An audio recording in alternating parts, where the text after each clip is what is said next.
Sebelum mempelajari lebih lanjut, aku pengen nanya nih tentang apa itu ruang publik virtual. Untuk narasumber kedua, apakah setuju?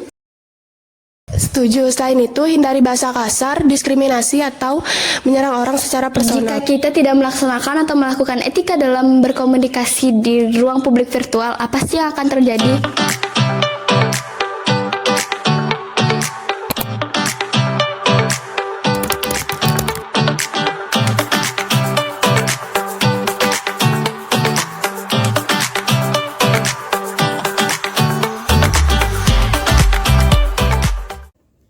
Hai, halo semuanya, selamat datang di podcast obrolan. Oke, jadi hari ini kita akan membahas tentang etika berkomunikasi di ruang publik virtual.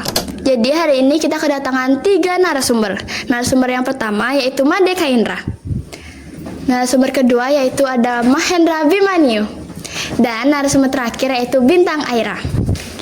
Selamat datang semuanya. Terima kasih atas undangannya. Kali ini kita akan memasuki segmen pertama. Sebelum mempelajari lebih lanjut, aku pengen nanya nih tentang apa itu ruang publik virtual. Narasumber pertama, disilakan. Jadi ruang publik virtual itu adalah platform digital untuk berinteraksi seperti media sosial atau forum. Baik, buat contoh yang lebih spesifik, apakah saya boleh tahu? Jadi contohnya seperti Twitter digunakan sebagai alat diskusi cepat, lalu yang kedua ada Instagram yang digunakan untuk konten visual, lalu yang ketiga ada Discord yang digunakan untuk komunitas tertentu. Oke, buat narasumber ketiga, apakah setuju? Setuju karena ruang publik virtual juga mencakup semua platform online untuk bertukar informasi seperti kolom komentar dan grup WhatsApp. Oke, baik, terima kasih. Selanjutnya, kita akan memasuki segmen 2 tentang etika berkomunikasi. Nah, sebelumnya kita pasti sering mendengar tentang etika berkomunikasi. Tapi yang ingin saya tanyakan yaitu apa saja hal yang ingin diperhatikan saat berkomunikasi di ruang publik virtual. Yang pertama adalah hormati privasi orang dan jangan sebarkan informasi palsu. Baik, untuk narasumber kedua, apakah setuju? Setuju. Selain itu, hindari bahasa kasar, diskriminasi, atau menyerang orang secara personal. Oke, untuk narasumber ketiga, apakah ada yang lain? Dan kita harus menghargai perbedaan dan tidak menyerang hanya karena tidak setuju. Oke, tadi kan aku udah nanya tuh tentang hal-hal yang harus diperhatikan dalam berkomunikasi di ruang publik virtual. Sekarang aku nanya lagi, buat cara menghindari konflik di ruang publik virtual tuh gimana sih? Yang pertama adalah fokus pada konteks pembicaraan dan jangan orangnya. Oke, buat narasumber kedua? Yang kedua, jangan membalas dengan emosi, berpikir dulu sebelum mengetik sesuatu. Oke deh, buat narasumber yang terakhir? Dan pastikan kamu benar-benar paham sudut pandang orang lain sebelum memproses. Selanjutnya kita akan memasuki tentang segmen 3 yaitu dampak etika berkomunikasi.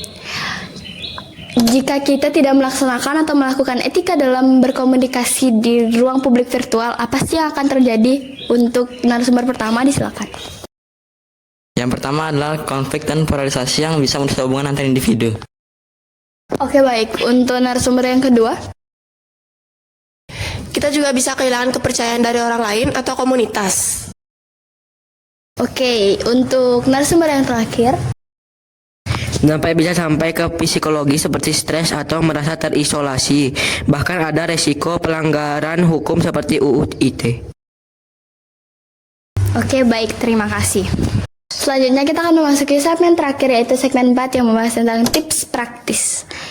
Oke, apa saja sih yang bisa dilakukan oleh pendengar atau penonton ini untuk lebih baik dalam berkomunikasi di ruang publik virtual? Yang pertama, selalu membaca dan cek fakta sebelum membagikan sesuatu.